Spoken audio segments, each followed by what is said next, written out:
graças a Deus, porque tudo Ele fez, tudo Ele criou para o seu louvor.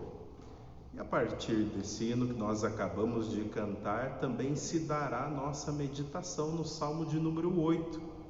Nós acabamos de cantar nesse momento que Deus criou os céus, criou a terra, criou o sol e também as estrelas. Todas estas coisas Deus fez para o seu louvor. E a partir então desse cântico, nós vamos iniciar a nossa meditação pensando exatamente sobre a criação de Deus nos Salmos de número 8. Eu peço que você abra a palavra de Deus comigo, aproveite esse momento para reunir a sua família com você, tirar esse tempo para meditar na palavra do Senhor e ser instruído por ela. Salmos de número 8. Salmos de número 8. O tema dessa mensagem é contemplando a glória de Deus. E nós vamos contemplar a glória de Deus no Salmo de número 8 de duas perspectivas. Primeiro, a partir daquela criação que nós chamamos de natureza, não é? Que não é tão inanimada assim, a partir do universo, do cosmos, não é? E também vamos contemplar a glória de Deus no ser humano. E de que maneira a criação, a natureza e também o ser humano revelam a glória de Deus e como isso pode trazer descanso para nós. Salmos de número 8. Para o mestre de música, de acordo com a melodia, os lagares. Salmo davídico. Ó Senhor, Senhor nosso, como é magnífico o teu nome em toda a terra. Pois puseste nos céus a tua majestade, da boca de pequeninos e crianças de peito suscitaste força por causa dos teus adversários, para fazeres emudecer o inimigo e também o vingador. Quando contemplo os teus céus, obras dos teus dedos, e a lua e as estrelas que estabeleceste, que é o homem para que dele te lembres, e o filho do homem para que o visites? Fizeste-o, no entanto, por um pouco menor do que Deus, e de glória e de honra o coroaste. Deste-lhe domínio sobre todas as obras da tua mão, e sob os teus pés tudo lhe puseste, ovelhas e bois todos, e também os animais do campo, as aves do céu, os peixes do mar, e tudo o que percorre as veredas dos mares. Ó Senhor, Senhor nosso, como é magnífico o teu nome em toda a terra. Eu convido você a mais uma palavra de oração comigo, clamando ao Senhor por iluminação nesse momento para fazermos a exposição da palavra do Senhor. Senhor nosso Deus, a nossa oração nesse momento é para que o Senhor acompanhe as palavras do pregador, ó Pai. Que essas palavras permaneçam no nosso coração, ó Deus, e possa produzir frutos segundo a tua boa vontade. Instrui, Papai, o nosso coração, sendo, ó Deus, para a tua glória e para a nossa salvação sempre. Que as palavras da minha boca, ó Deus, e o meditar do meu coração sejam agradáveis na tua presença, Senhor. Salvador meu, rocha minha, Redentor meu. É em nome de Cristo Jesus, Papai, que nós oramos. Amém. Um comentarista da Sagrada Escritura, chamado Matthew Henry, muito recomendado, por exemplo, por Charles Spurgeon, ele nos diz que o Salmo de número 8, que nós acabamos de ler, ele tem um contexto muito interessante. Davi teria produzido o Salmo de número 8, teria escrito esse Salmo pouco tempo depois da batalha contra o gigante Golias. Quando aquele gigante, então, ofendia os exércitos de Deus, isso está em 1 Samuel, lá no capítulo 17, e então Deus, através da instrumentalidade do pequeno Davi, derrota aquele grande gigante. Seria esse o contexto que deu origem ao Salmo de número 8, então.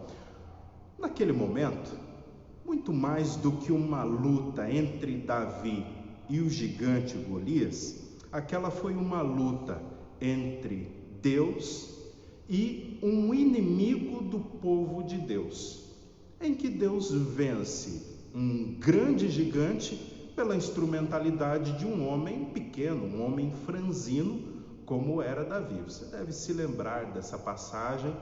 Os homens tentavam equipar Davi naquele momento e aquelas coisas nem serviam nele, de tão franzino que ele era. Essa é a história de como Deus derrota os inimigos do seu povo através de um homem franzino, um homem pequeno, um homem simples. Então, a luta entre Deus e o gigante que fazia tremer os exércitos de Israel.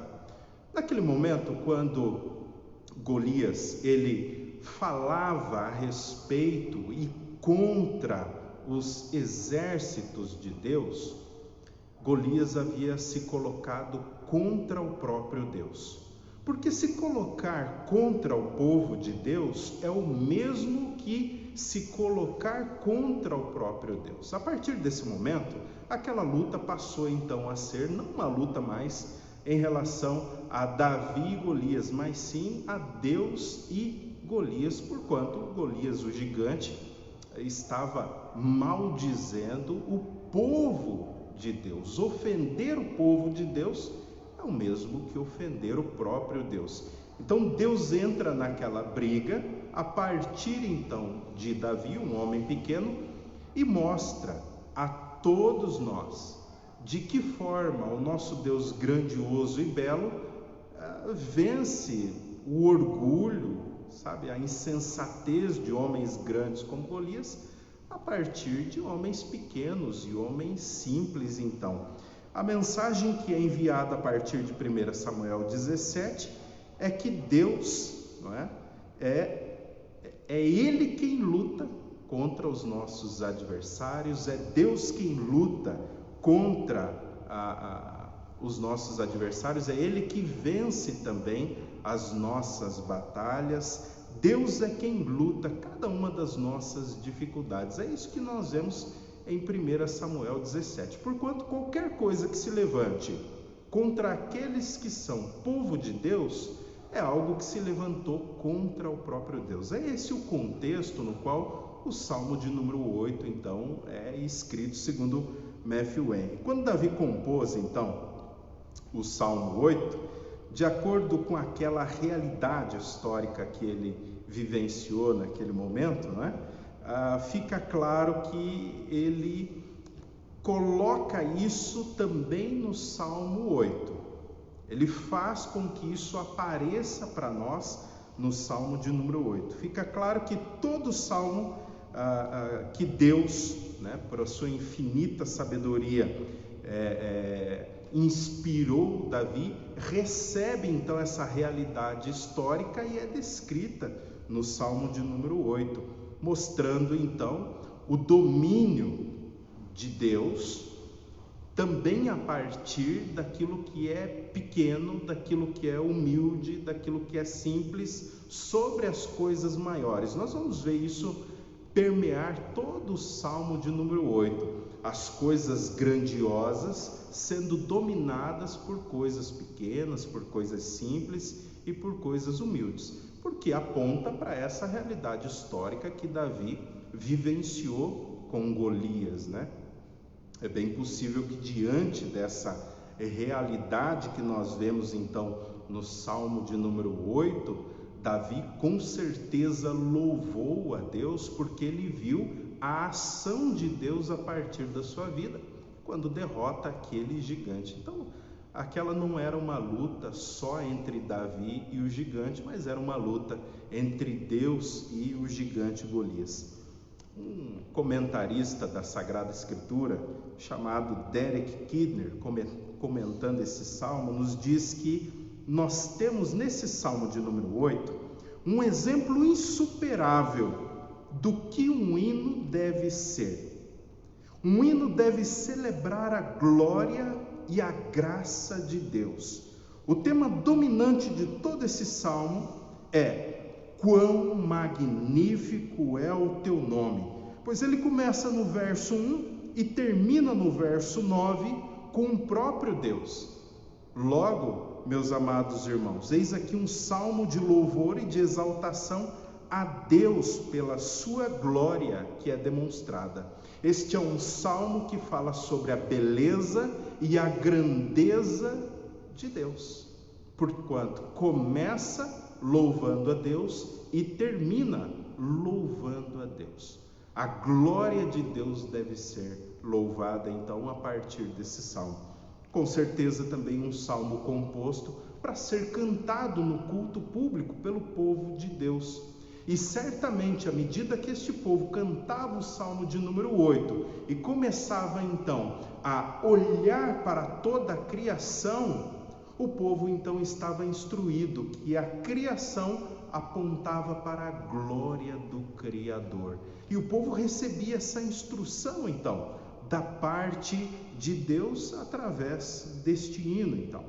Os salmos nos ensinam, então, de que forma se manifesta a glória de Deus. Mais especificamente no salmo de número 8, nós vemos a glória de Deus manifestada na natureza e também no ser humano. E vamos ver aspectos desta glória, então, a partir de agora, dividindo esse salmo em 2 pontos apenas. A primeira grande parte vai dos versos 1 até o verso 3, quando Deus mostra a sua glória revelada na criação. O salmista tenta fazer exatamente isso, mostrar a glória de Deus a partir da criação. E nós vamos ver como ele faz isso nos seus mínimos aspectos. A segunda parte vai dos versos 4 até o verso de número 8, quando o salmista mostra que a glória de Deus se revela na redenção do homem e de toda a natureza criada. Então, dos versos 4 até o verso 8, e ele termina no verso 9, louvando a Deus então por essa criação e por essa redenção. Então, no verso de número 9. Quero começar a ver com vocês então exatamente isso. A glória de Deus é revelada na sua criação. Versos de 1 a 3. Que diz assim: ó Yahvé, governador nosso, como é magnífico o teu nome em toda a terra, pois puseste nos céus a tua majestade, da boca de pequeninos e crianças de peito suscitaste força por causa dos teus adversários, para fazeres emudecer o inimigo e o vingador. Quando contemplo os teus céus, obra dos teus dedos, e a lua e as estrelas que estabeleceste, então vem a próxima declaração. Nós vamos parar exatamente aqui. Você já percebeu que eu traduzi para você aí o verso 1, que nós vemos na nossa escritura como uma espécie de uma repetição: ó Senhor, Senhor nosso. Mas a palavra ali para o nome de Deus é o nome pactual de Deus. É o Deus da aliança que está sendo invocado neste salmo, quando o salmista diz: ó Senhor, é ó Yahvé. O tetragrama, que é o nome de Deus, Yahvé ou Javé, está sendo invocado aí. E depois o nome de Deus, que é Adonai, que significa governador, passa novamente a ser invocado. Davi mostra que conhece muito bem o seu Deus, o Deus a quem ele está entoando cânticos nesse momento. Esses versos são inspiradores. Esses versos de 1 a 3 são realmente fantásticos. Eles nos mostram a glória de Deus revelada na sua criação. É isso que vai sintetizar a nossa reflexão nestes versos, nessa parte do sermão. Nós vamos tratar de como a natureza glorifica a Deus nesse primeiro aspecto, então. Alguns meses atrás eu estava lá em São Mateus com a minha família, estávamos lá com o pastor Hernani e os demais irmãos e cuidando da igreja. E nós chegamos lá em um sábado, né? Chegamos para posar, dormiríamos e então no outro dia os cultos pela manhã, culto à noite, então nós iríamos embora.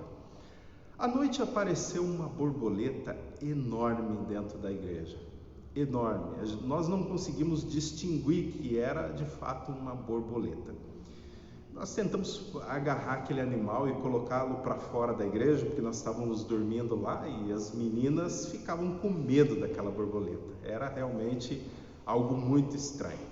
Como era noite, não dava para distinguir o que era de fato, se era uma borboleta, se era outro tipo de bicho, enfim.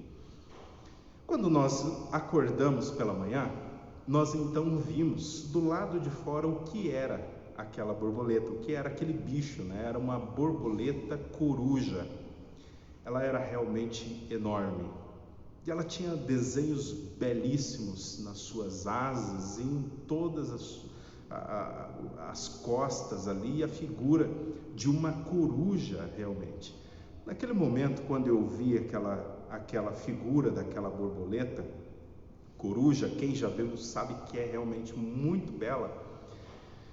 Quando eu vi aquilo, eu fui levado a dar glória a Deus. Eu comecei a observar aquela borboleta e a pensar no poder da mente de Deus ao criar um animal tão belo como aquele.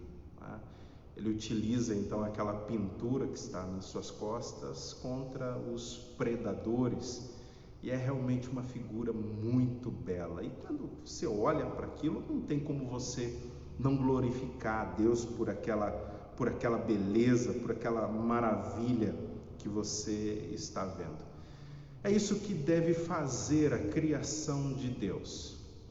Deve fazer com que os nossos olhos, ao contemplar qualquer aspecto da natureza, se volte para o nosso Criador, como nessa situação que eu presenciei essa borboleta. O momento que Davi está passando é exatamente esse. Aqui está Davi nesse momento, está possivelmente caminhando à noite, no escuro, não haviam luzes como nós temos agora aqui, e ele então passa a observar a lua e também as estrelas, começa a observar as obras da criação de Deus e começa a fazer exatamente esse movimento. A partir da criação de Deus, ele passa a contemplar Deus, ele passa a observar a majestade de Deus, o poder da mente de Deus que permeia toda a sua criação. Então Davi vai louvar a Deus pela magnitude do seu poder, pela magnitude da sua glória, pela sua capacidade de pensamento ao criar estrelas, ao criar a lua, ao criar todas as coisas. Então Davi é levado a louvar a Deus, não é? Tanto que ele diz nos versos 1 e 9, né? Ó Senhor, Senhor nosso, quão admirável é o teu nome em toda a terra. Por quê? Ele vai responder por quê? Pois puseste a tua glória nos céus, nas estrelas, na lua, no firmamento, em todas as coisas, nas galáxias, no universo, no sol, em todas as coisas Deus colocou a sua glória. E ele continua e diz mais no verso 9: ó Senhor, Senhor nosso, quão admirável é o teu nome sobre toda a terra. E ele então está louvando a Deus a partir do momento em que ele olha para coisas simples, coisas que eu e você vemos a todo momento. Estrelas, a lua, o sol, a beleza que talvez os equipamentos astronômicos agora nos fazem enxergar, galáxias, enfim, toda essa criação que nós vemos deveria nos conduzir à mesma atitude de espírito que conduziu Davi, quando olhar para todas estas coisas, pensar em quão grande é o nosso Deus, em quão poderoso é o nosso Deus. Essa não é a primeira vez que Deus é exaltado pela beleza, pela maravilha que é observada na sua criação. Há muitas outras ocasiões em que Deus é louvado, em que Deus é bendito quando o salmista olha para a criação de Deus, né? E então mostra para nós que a criação de Deus, a natureza, os animais, enfim, toda essa criação, as aves, tudo que permeia a natureza, devem nos levar à contemplação de Deus, a ficarmos maravilhados com Deus por causa da beleza de todas as coisas que permeiam a criação.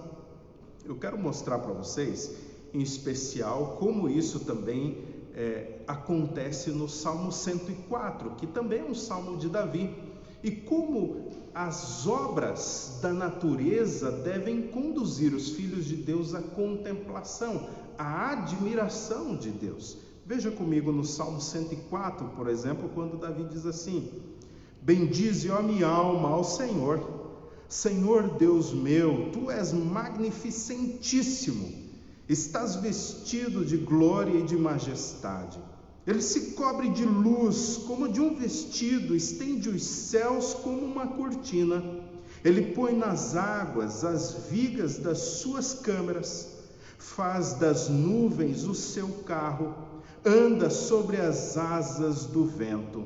Faz dos seus anjos espíritos, dos seus ministros, um fogo abrasador.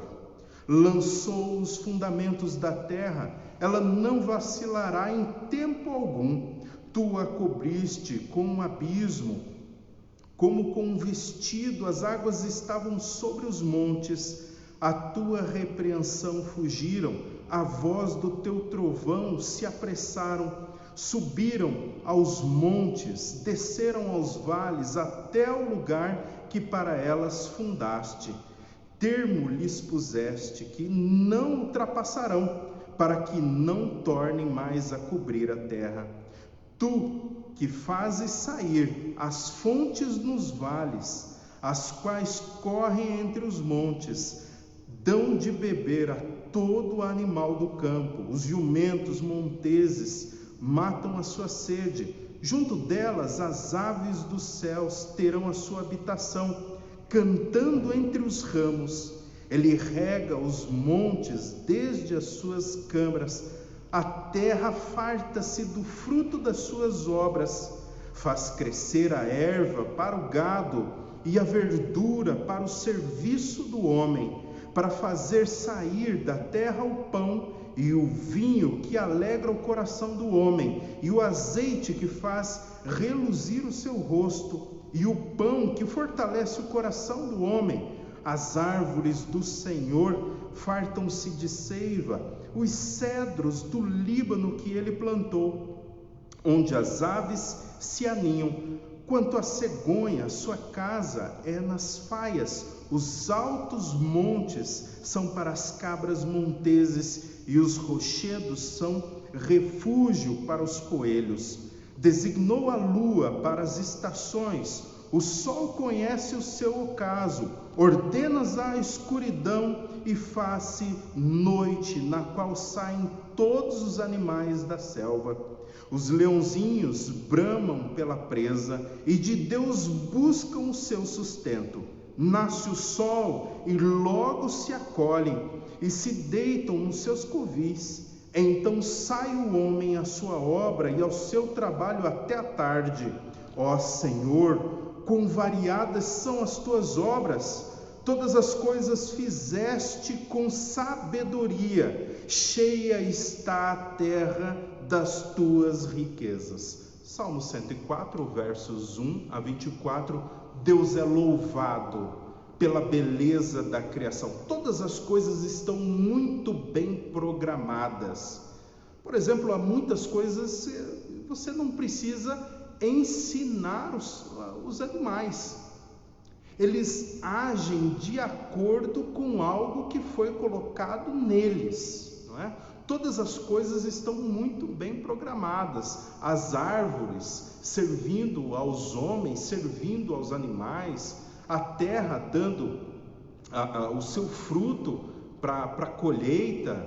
Enfim, todas as coisas estão muito bem colocadas e muito bem programadas. Quando o salmista se depara com estas realidades que nós também vemos, ele é levado a louvar a Deus, a engrandecer a Deus por conta dessa beleza de Deus que permeia toda a criação.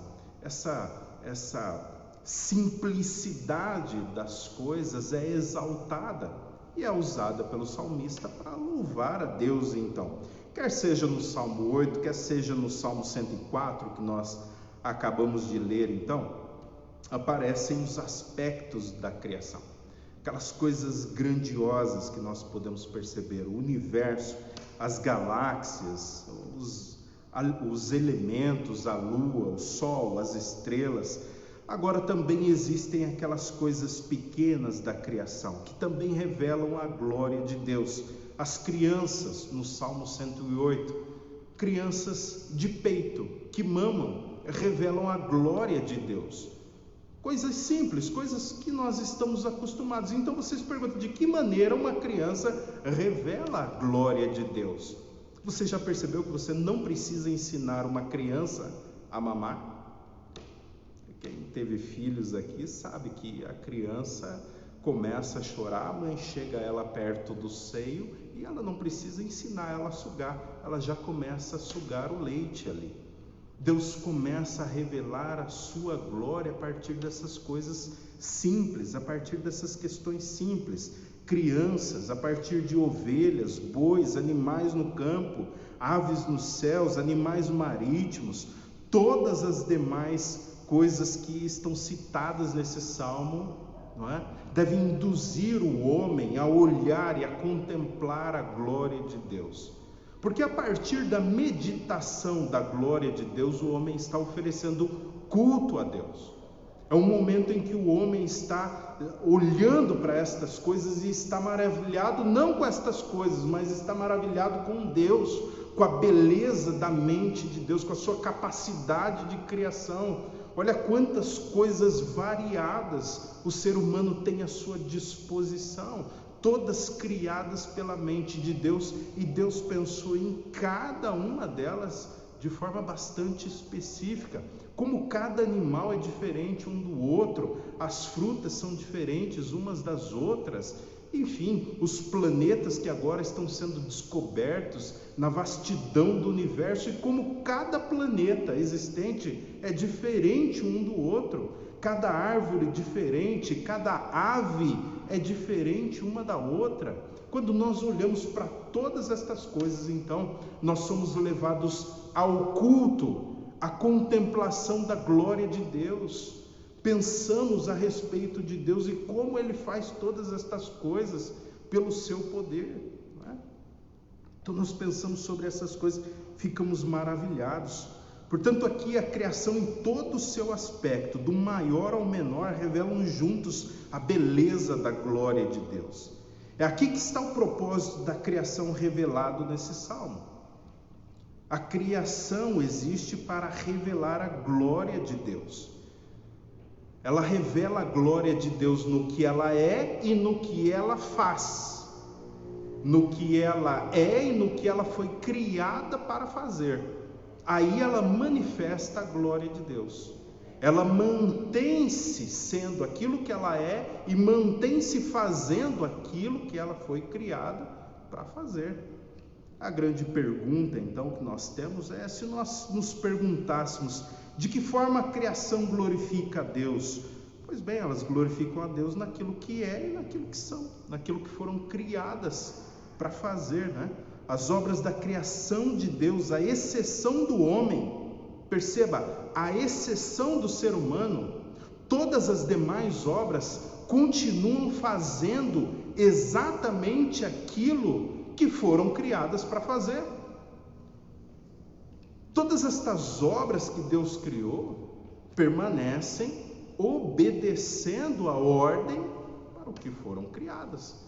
Dessa maneira, elas revelam a glória de Deus, a beleza de Deus, revelam que mantém-se firme naquele propósito para o qual foram criadas. Então, o sol brilha, aquece, governa o dia, ele mantém-se fazendo isso há um vasto período de tempo.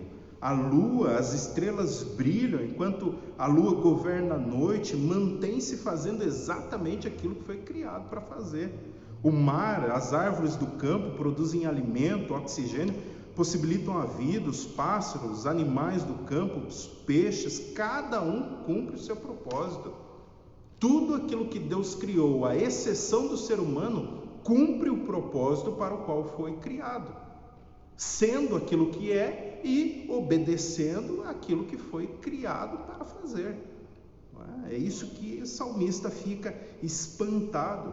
Mais uma vez, a obra da criação de Deus, à exceção do homem, continua obedecendo a Deus e cumprindo o propósito para o qual foram criados. Nós vemos isso no Salmo 33, versos de 6 a 9, quando o salmista diz assim: pela palavra do Senhor foram feitos os céus e todo o exército deles pelo espírito da sua boca. O Senhor ajunta as águas do mar como num montão, põe os abismos em depósito, tema toda a terra ao Senhor, temam-no todos os moradores do mundo, porque o Senhor falou e foi feito, mandou e logo apareceu. Você percebe que toda a criação mantém-se em obediência à ordem do Criador. Agora, por mais bela que seja toda essa criação que nós vislumbramos, então, essa criação está em um estado de sofrimento. É por isso que muitas vezes você observa e o mar ultrapassa o seu limite. Existe um estado de sofrimento no qual a natureza está inserida a partir de agora. Ela se tornou incapaz também de revelar a glória de Deus em toda a sua totalidade, em toda a sua plenitude. Porque a natureza agora está sujeita ao pecado e ao homem pecador, ela não consegue cumprir na totalidade aquilo para o qual foi criado, por causa do pecado do homem.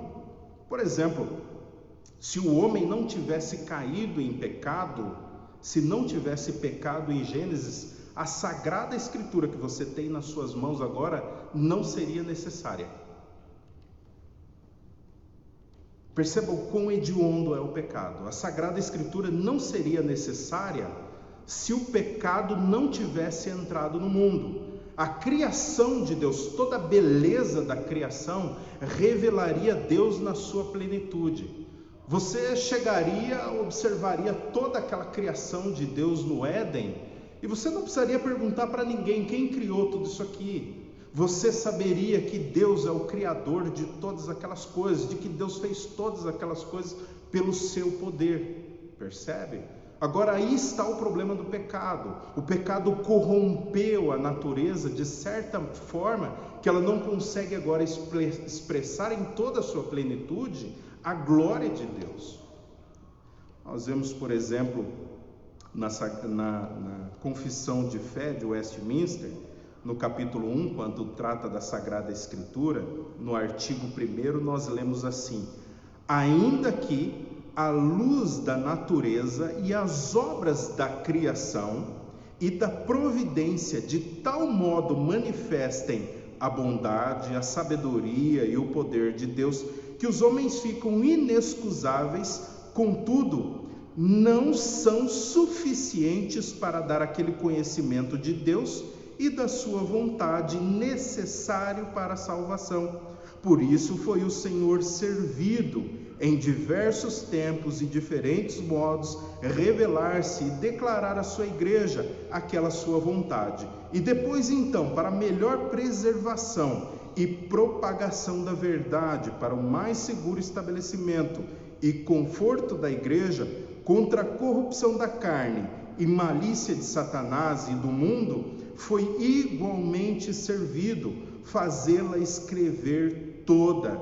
Isto torna indispensável a Escritura Sagrada, tendo cessado aqueles antigos modos de Deus se revelar e revelar a sua vontade ao seu povo.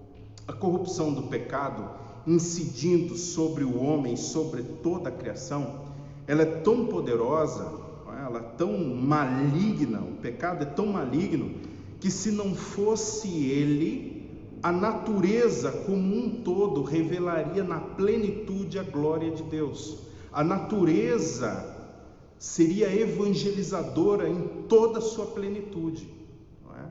Você olharia para cada ser vivo da criação e imediatamente você daria louvores a Deus, você engrandeceria o nome de Deus por aquela criação.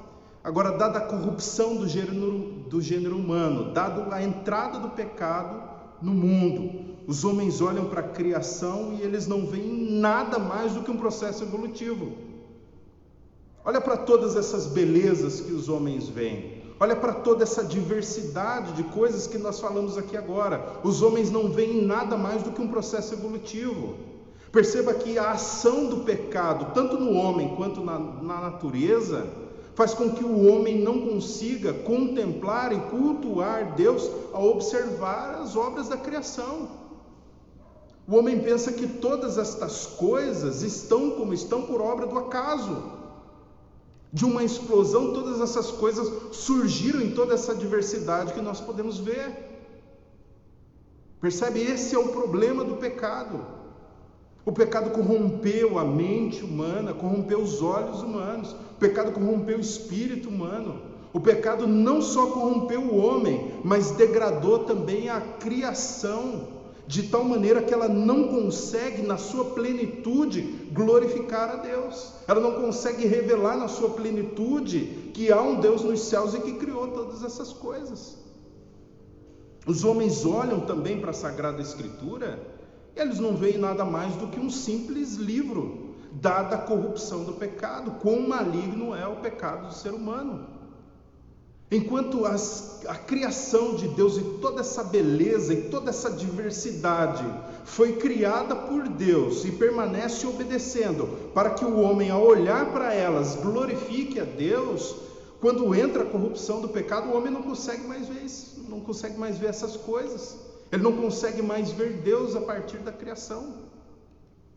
A criação foi corrompida pelo pecado humano, e aí está o problema.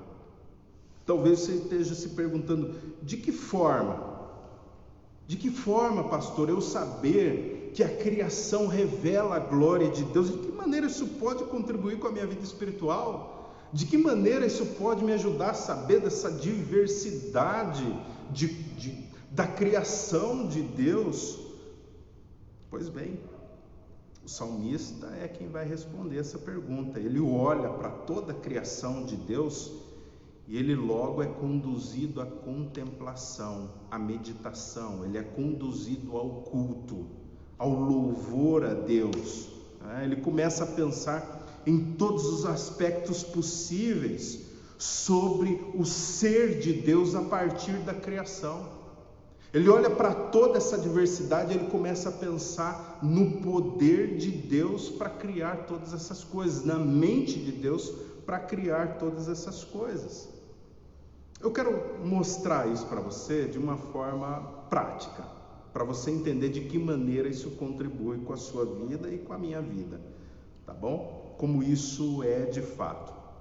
Lá em João, no capítulo 4, Jesus, nosso Senhor, ele encontra uma mulher à beira de um poço e é dito que essa mulher é uma mulher samaritana. Então, ao longo do capítulo 4, vai se estender um diálogo entre nosso Senhor Jesus e essa mulher, até que ela percebe que nosso Senhor Jesus Cristo, ele é um profeta, ele é alguém que conhece aspectos sobre ela e ela entende que ele é um profeta e decide fazer então essa mulher uma pergunta ao nosso Senhor Jesus Cristo a respeito de culto, a respeito de adoração. Lá no capítulo 4, já na altura do verso 20, sabendo que ela está falando com um mestre, ela lhe faz uma pergunta importante.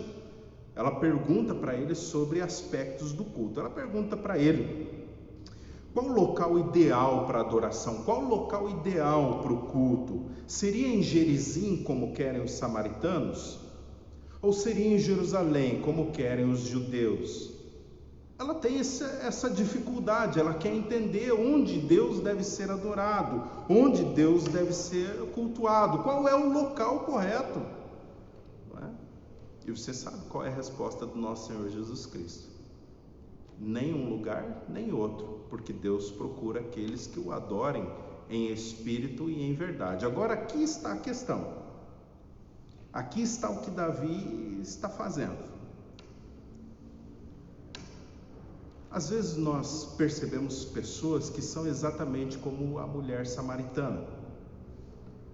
Existem pessoas que têm uma limitação em relação ao culto, em relação à adoração a Deus. São pessoas que são como a mulher samaritana, elas oferecem culto a Deus só em um local. Mas quando você olha para o salmista Davi, no Salmo de número 8, para ele isso é uma aberração. O salmista Davi, ele está olhando para toda a criação de Deus, onde ele está, e vê que essa criação revela a glória de Deus. Ele adora a Deus onde quer que ele esteja, ele oferece culto a Deus onde quer que ele esteja. Enquanto você tem uma mulher samaritana pensando se oferece culto a Deus em Gerizim ou em Jerusalém, você tem do outro lado um salmista Davi que oferece culto a Deus onde quer que ele esteja, porque onde quer que ele esteja, ele observa as obras da criação de Deus e louva a Deus, medita sobre Deus, ele pensa sobre Deus. Então ele oferece culto a Deus de onde quer que ele esteja.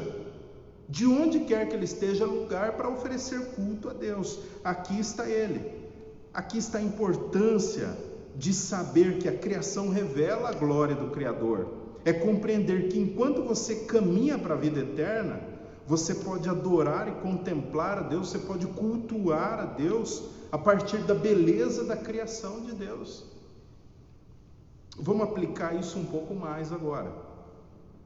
Você pode adorar a Deus e bendizer a Deus e oferecer culto a Deus enquanto você bebe um copo d'água e compreende a complexidade de beber um copo d'água.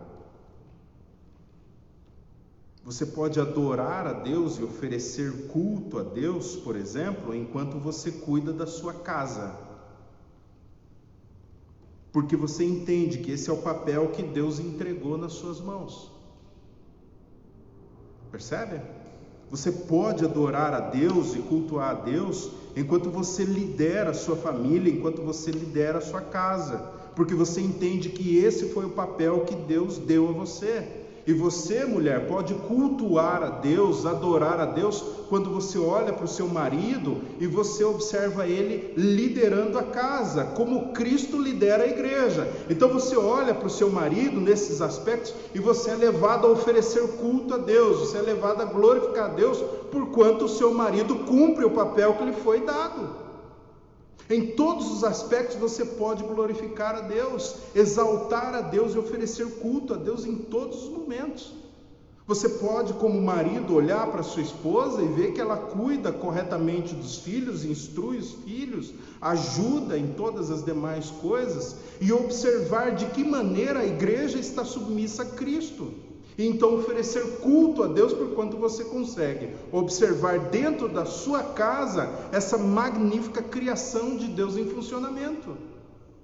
É desse aspecto que toda a criação de Deus começa a trabalhar na nossa mente. Nós conseguimos ver nas coisas mais simples até as mais complexas de que maneira nós podemos glorificar a Deus e oferecer culto a Deus.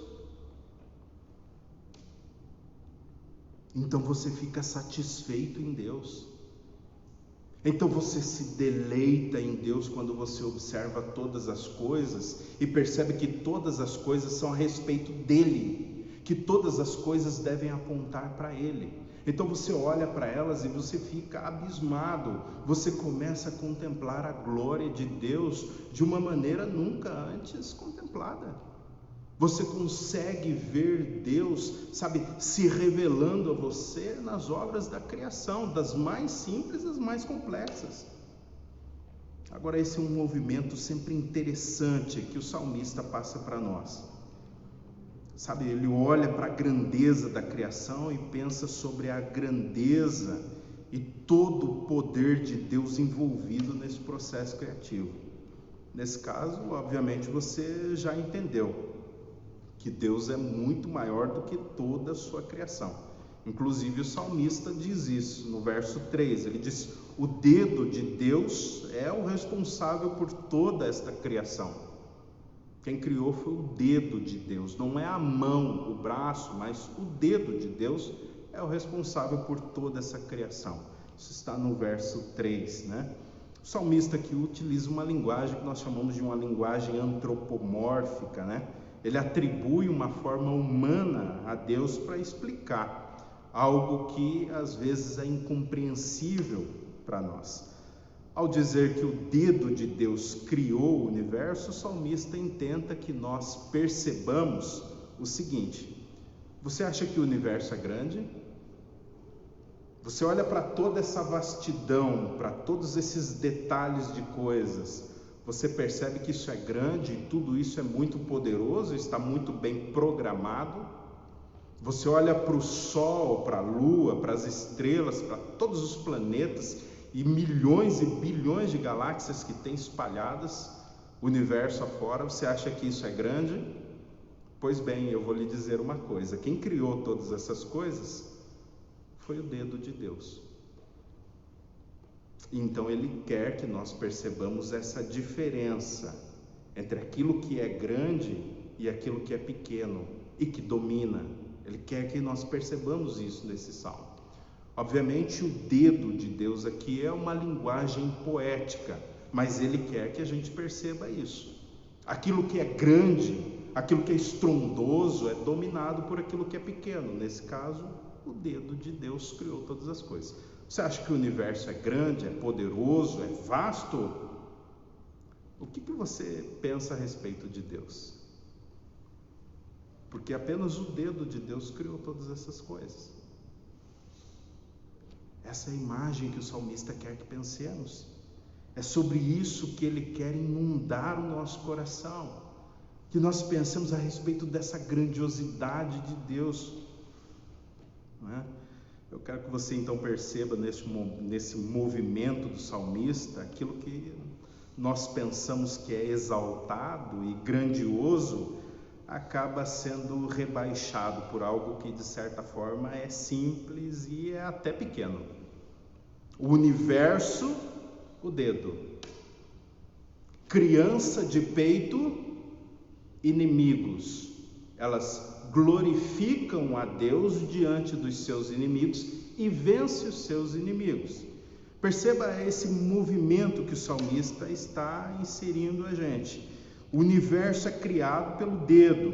Uma outra imagem, o salmista utiliza a criança de peito. Deus suscita para si glória a partir de criancinhas em relação aos seus grandes inimigos, no verso 2. Esse movimento precisa sempre estar claro na nossa mente à medida que nós lemos o Salmo 8. Sempre que nós lemos ele, isso precisa ficar claro. Aquilo que é grandioso, aquilo que é estupendo é dominado por aquilo que é pequeno. Lembra do contexto? O pequeno Davi vencendo o gigante. Aquilo que é grande, aquilo que é estupendo é dominado por aquilo que é pequeno. É disso que fala esse salmo. Talvez não fique tão claro num primeiro momento, mas o salmista passa a trabalhar agora aquele aspecto importante da redenção e como a glória de Deus é revelada na redenção do homem e de toda a criação por meio de Cristo. Então é o que nós vemos agora nos versos de 5 a 9, a glória de Deus revelada na redenção do homem e de toda esta natureza, porquanto essa natureza não está na sua totalidade, não está na sua plenitude, revelando a glória de Deus. Isso está nos versos de 4 a 8 ou 4 a 9, pode ser até 4 a 9, olha lá comigo. Diante de toda essa grandeza, de toda essa magnificência, de toda essa beleza da criação, é óbvio que o salmista vai perguntar: que é o homem para que dele te lembres? E o filho do homem para que o visites? Fizeste-o, no entanto, por um pouco menor do que Deus.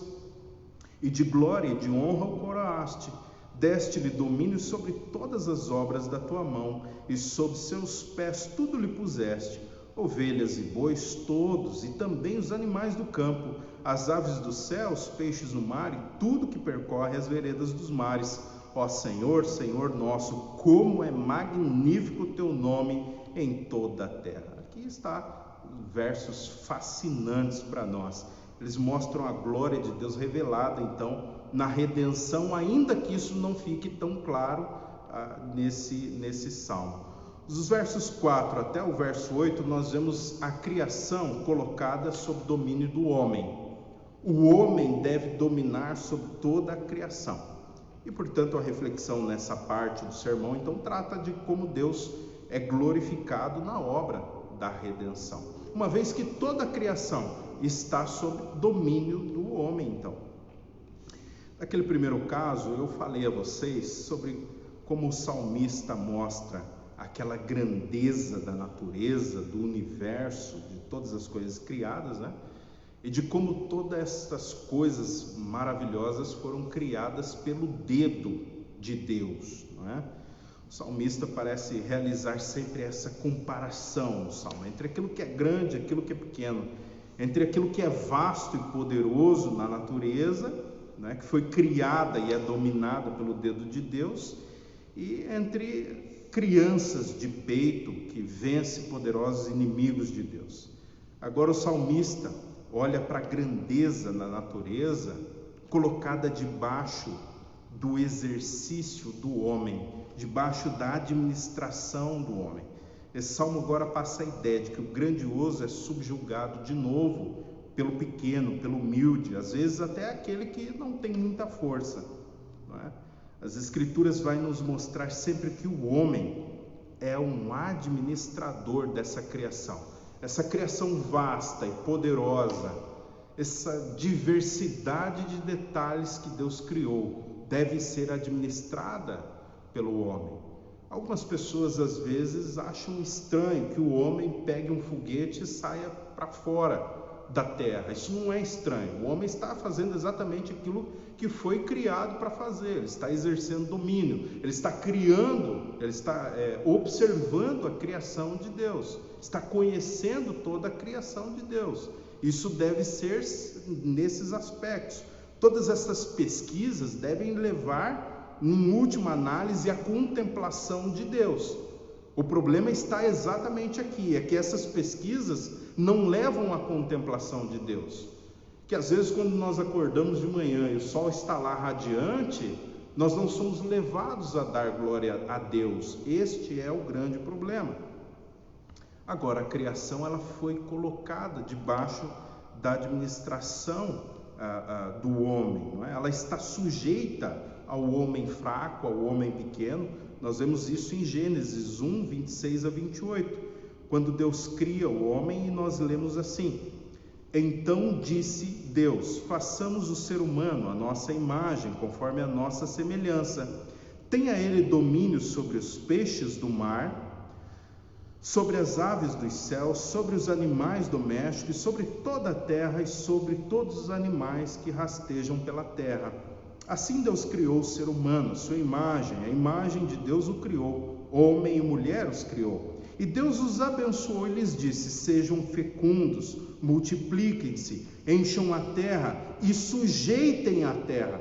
Tenham domínio sobre os peixes do mar, sobre as aves dos céus e sobre todo animal que rasteja pela terra. Agora, se nós nos perguntássemos de que maneira o homem glorifica a Deus, está aqui a resposta: o homem glorifica a Deus no que ele é e no que ele foi criado para fazer. Quando o homem obedece o propósito de Deus para o qual ele foi criado, então ele glorifica a Deus. Ok? O homem foi criado para se deleitar no seu Criador, proclamar as obras do seu Criador. Nesse caso, significa reconhecer e proclamar a glória de Deus, observada em todos os aspectos da criação, em todas as coisas. Uma outra forma de proclamar a glória de Deus também é reconhecer que Deus é bom em tudo que acontece conosco. Por fim, existe o processo de submissão, então. quando nós reconhecemos que Deus é o grande governador de todas estas coisas e de que nós somos criados para nos deleitarmos nele, administrarmos toda a criação, saber que todas as coisas estão na sua mão, então nós nos submetemos a Deus, certamente nós glorificamos a Deus nesse processo. O homem deveria exercer domínio sobre toda a natureza, e agora começa esse aspecto da redenção mostrado nesse salmo. Aqui começa o grande problema. O homem foi criado para se deleitar em Deus e administrar toda a criação de Deus. Mas agora aqui começa todo o problema. O nosso domínio sobre a criação, ele é um domínio limitado. Para dominar a criação, muitas vezes nós precisamos exercer muita força. Por causa do pecado, por causa da queda, para dominar a criação, a natureza e todas as demais coisas, muitas vezes nós precisamos usar de violência, nós precisamos destruir, precisamos usar muita força física para dominar a criação de Deus. Não é? O homem exerce domínio, mas é um domínio com violência, é um domínio com força. Não é? Visto que nós não estamos então administrando a natureza como nós deveríamos e administramos ela com violência, então, aplicando força e violência demasiada, nós pecamos contra Deus. Porque a natureza não foi criada para ser dominada dessa maneira, com violência, com força desmedida. Não foi criada para ser dessa maneira. A natureza foi criada para ser dominada exatamente como a dominou nosso Senhor Jesus Cristo. E como é que nosso Senhor Jesus Cristo dominou a natureza? Vento, aquieta-te. Mar, silencia, faça bonança. É dessa maneira que nós deveríamos administrar a natureza, mas nós não conseguimos. É dessa leveza, a partir dessa perspectiva de leveza que nós deveremos administrar. Mas hoje o que nós precisamos fazer é colocar fogo. Precisamos entupir muitas coisas. Precisamos esvaziar e encher outros lugares. Precisamos matar para poder criar um pouco de vida.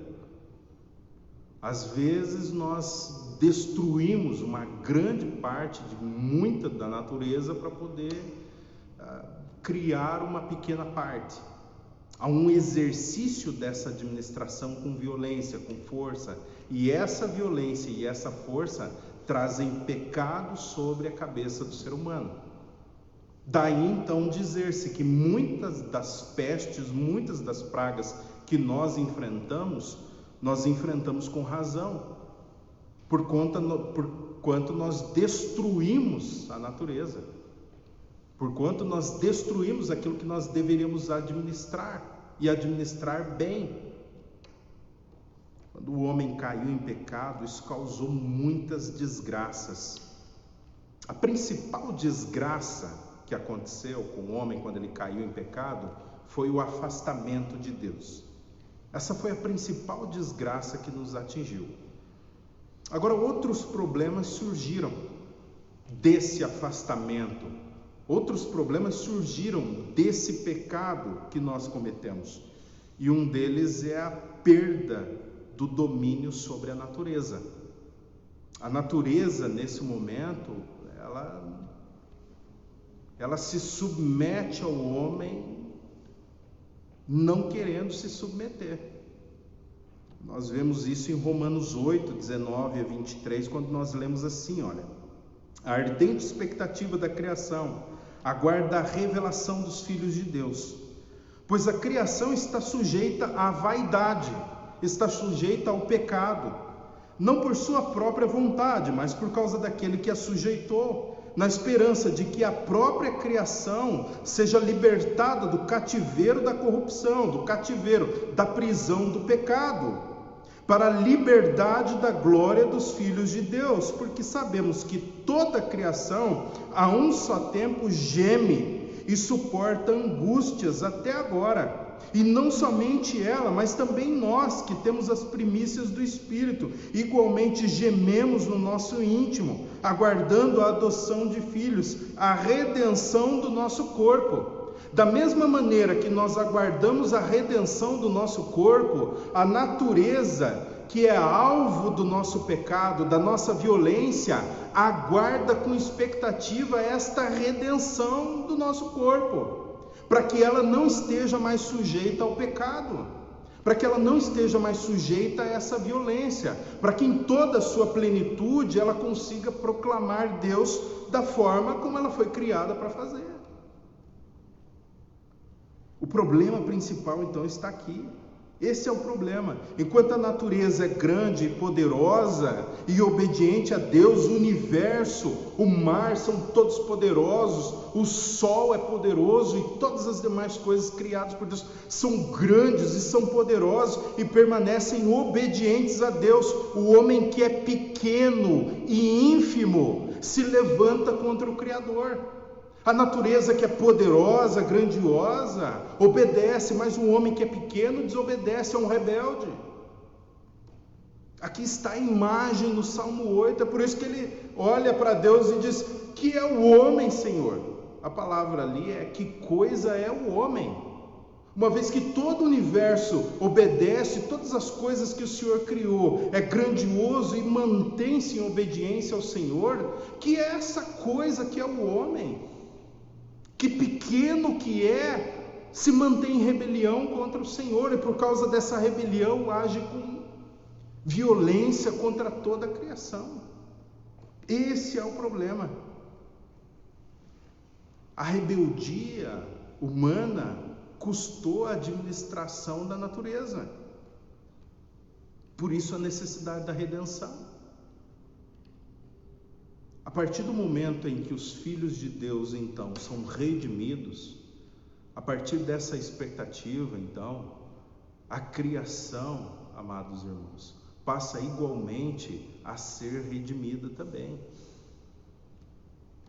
Nós devemos perceber nesse salmo, o grande sempre se sujeitando ao pequeno, e às vezes sendo humilhado pelo pequeno, o arrogante sendo humilhado pelo humilde.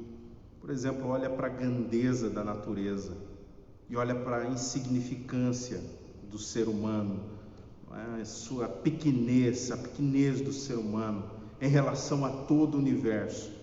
Olha como a criação e toda essa beleza e grandiosidade foi construída pelo dedo de Deus e permanece então obediente. Agora veja um homem pequeno, insensato e rebelde contra Deus. Toda essa grandiosidade que Deus criou pelo seu dedo foi colocado debaixo da administração de um homem pequeno, de um homem ínfimo, pueril como nós somos. O universo é imenso e obedece. O homem é pequeno e é rebelde. Esse mesmo universo é colocado debaixo da administração do homem, que veio a se tornar então um rebelde. Percebe a necessidade de redenção, não só do ser humano, mas de toda a criação de Deus? Perceba o sofrimento da natureza quando nós caminhamos por essa terra, quando nós respiramos o ar que ela nos dá, quando usamos a água que ela nos fornece. Perceba o sofrimento que é para ela nos alimentar nesse momento, nos dar todas as condições, continuar obedecendo a Deus, mesmo sofrendo a violência que nós colocamos sobre ela. Mas ainda assim ela continua obedecendo a Deus, cumprindo aquilo para o qual ela foi criada para cumprir. Isso deve nos levar a olhar para Deus e dizer: grande Deus, como o Senhor pode, como a tua misericórdia é insondável, como a sua graça é impenetrável, Senhor. Mesmo homens rebeldes, homens insanos, continuam ainda a usufruir, sabe, das belezas da tua criação. E essa criação ainda continua a te obedecer, mesmo sofrendo a nossa violência. Ela continua a nos manter vivos. Esse aspecto do sofrimento da natureza, então, começa a nos entristecer. O homem não consegue glorificar a Deus na forma como administra a natureza.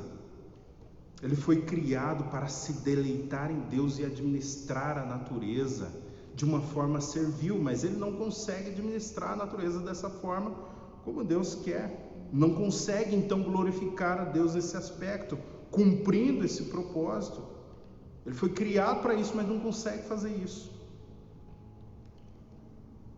Agora, aqui está a necessidade da redenção, então, dos homens, de toda a natureza.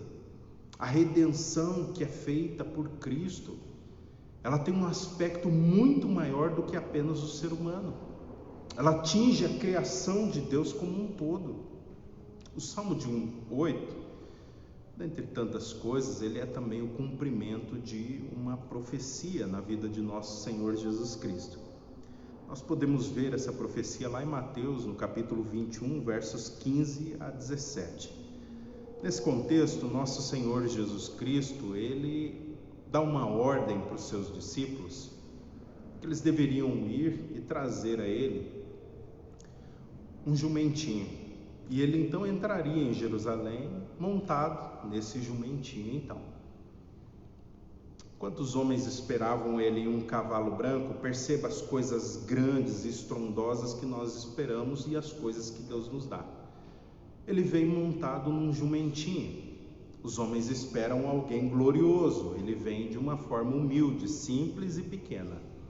Enquanto ele está entrando em Jerusalém, há um número de pessoas com galhos nas mãos, gritando: Hosana, Hosana, bendito aquele que vem em nome do Senhor.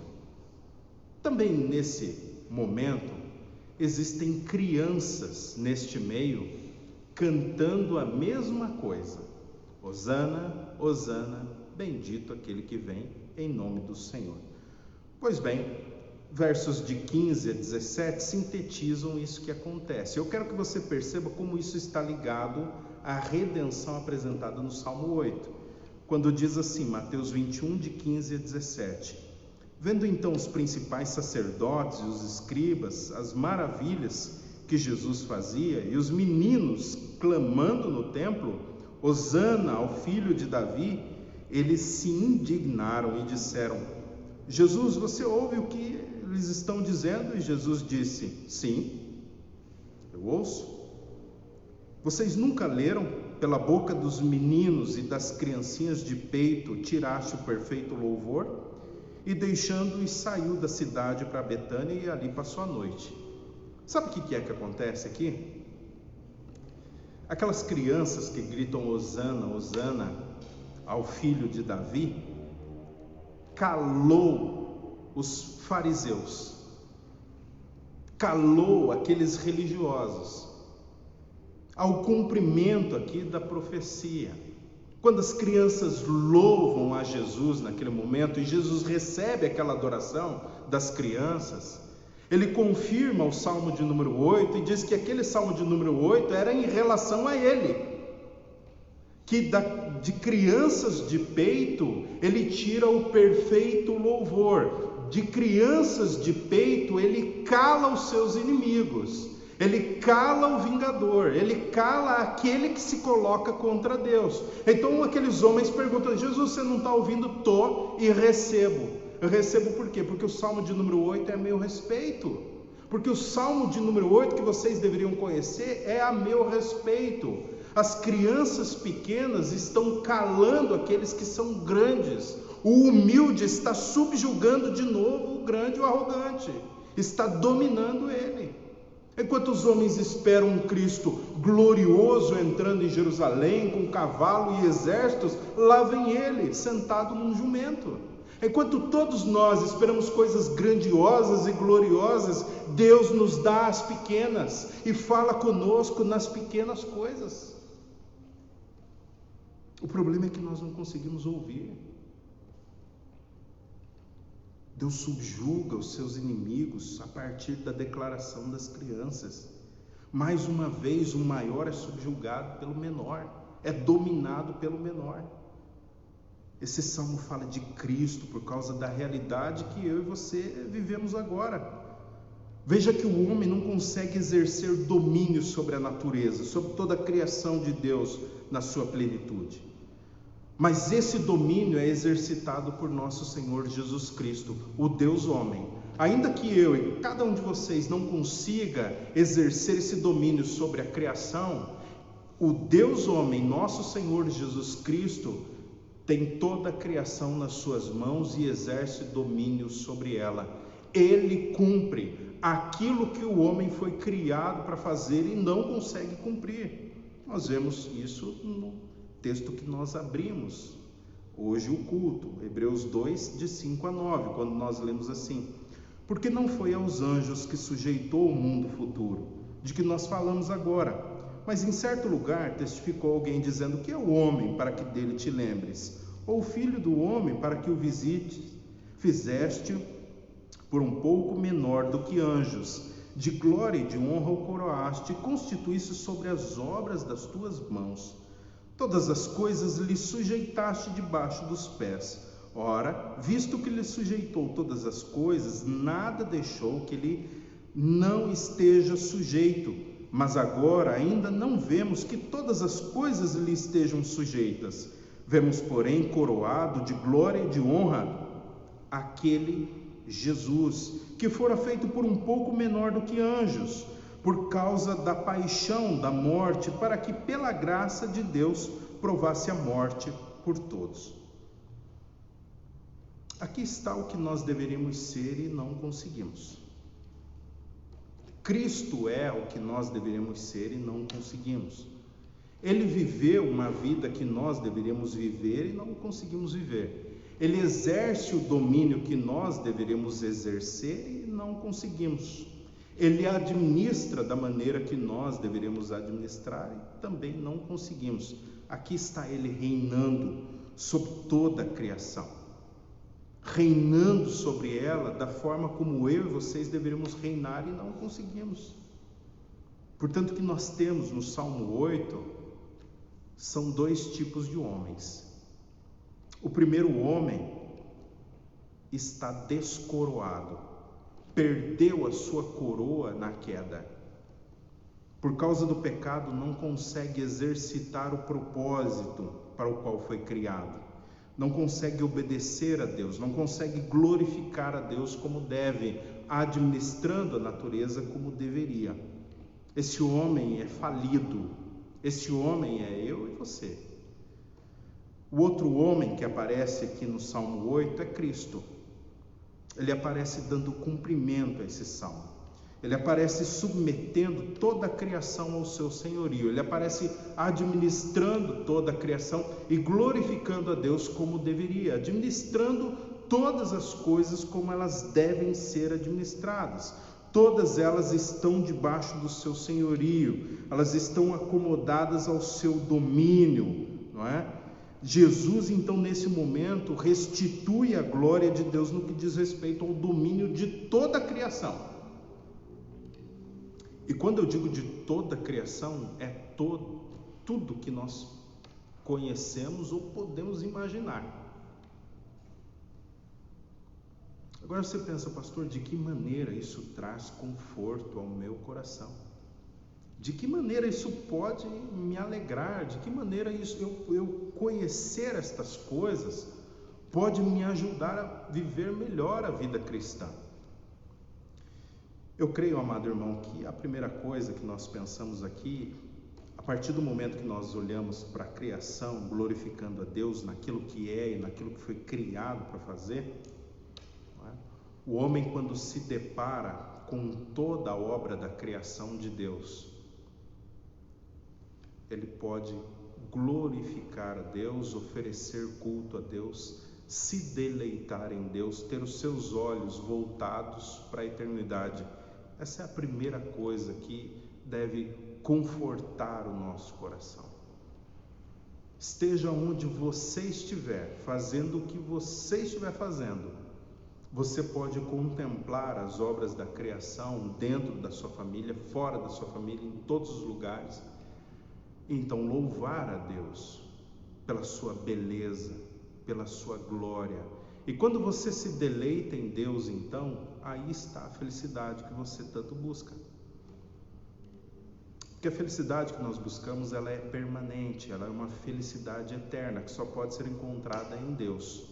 À medida que eu glorifico a Deus, então, e cumpro o propósito para o qual eu fui criado, eu sou alcançado por aquela felicidade que eu tanto busco. O meu deleite, a minha felicidade está em se deleitar em Deus, está em glorificá-lo. Disso depende a minha felicidade. Segunda coisa, amados irmãos, Cristo tomou o domínio sobre toda a criação nas suas mãos. Ele não exerce mais esse domínio com força, com violência, mas ele sustenta toda a criação. Ele fala e a criação obedece.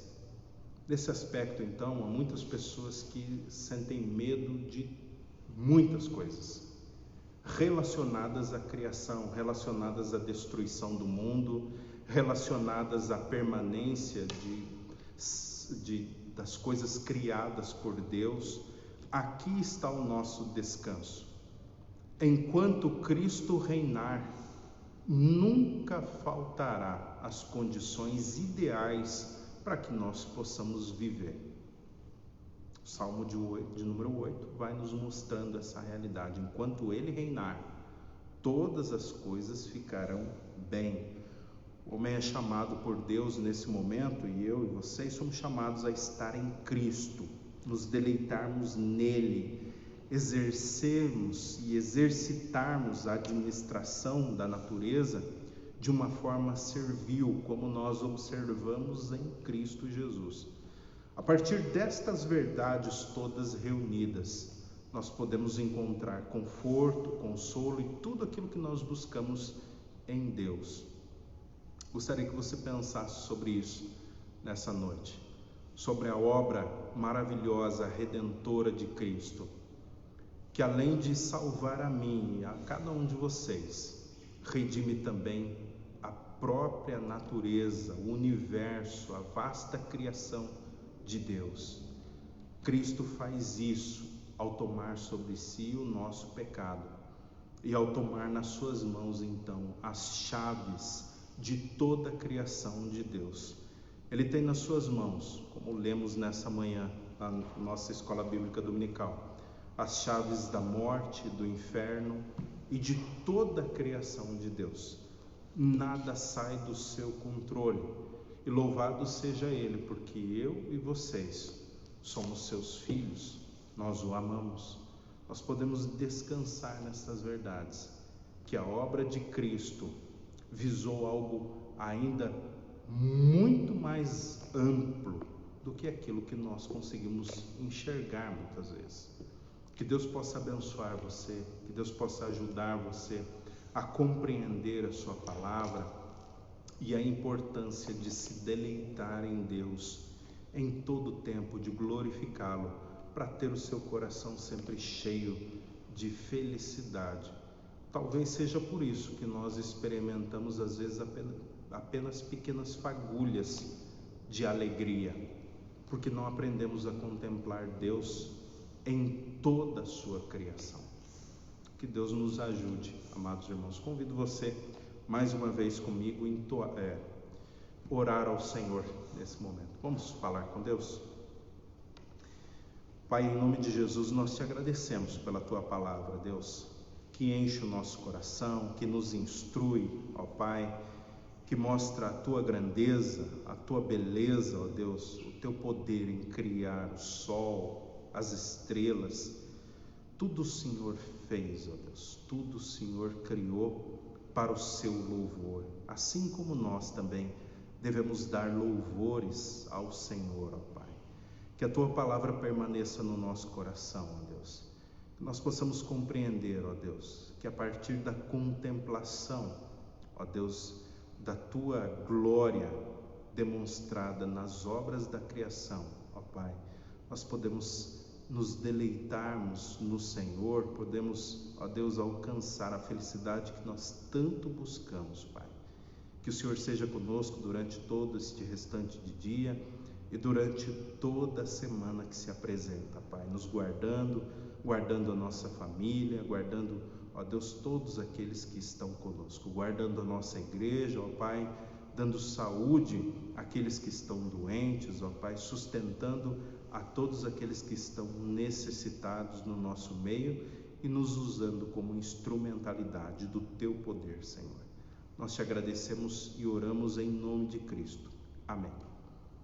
Amém, amados irmãos. Que Deus abençoe você e te dê uma ótima semana. Fique na paz do Senhor.